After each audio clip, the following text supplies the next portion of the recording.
Hi fellas, I picked up this scrap 25-year-old Briggs & Stratton lawnmower engine. It's a Quantum. I actually had one of these back in the day.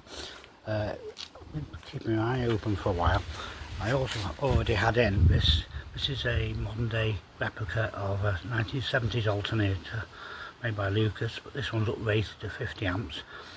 I already had this in. I think it cost 55 bucks delivered, which is quite cheap, but it's more than big enough for what I want. I had it running the other day and it was generating. I just need to put a switch on for the field. Just managing with a piece of wire at the moment. Can't find the switches. The bad thing is I got some oil in the exhaust the other day with the engine being upside down, and presently it's emitting copious quantities of smoke, so I don't want to upset the neighbours right now during the hot weather. Everybody's out, everybody's in the yards and got the back doors open, but hopefully I'll put the video on shortly. As I already had the alternator in. I love using old stuff. Nothing unique, there's quite a few of these on YouTube. The alignment between the pulley on the engine and the pulley on the alternator is just about right. I just had to drive down in the pulley on the crankshaft extension, so it's virtually perfectly aligned. It's also got rubber feet under it ready, reclaimed, or at the moment I'm using the original Mower throttle control, and it's done quite nice. Shakes it a little bit, but as I say, I've already got rubber feet on it. You can't see them. I've already got rubber feet on it. I've got a crude belt tensioning mechanism, which I'll improve it someday.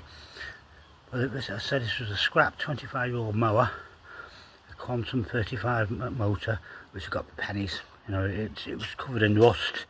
In fact, the rest of it's already in the bin. I've cut up the frame and what have you.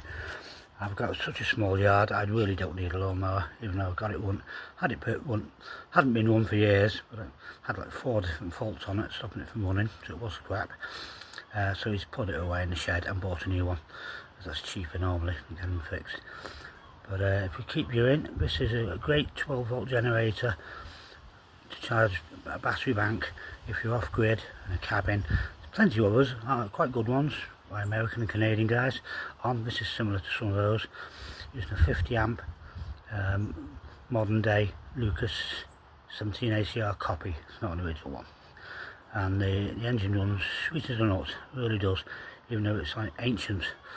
Not as old as me, but it's still pretty ancient. But hopefully, if the channel doesn't get took down again, I'll give you a video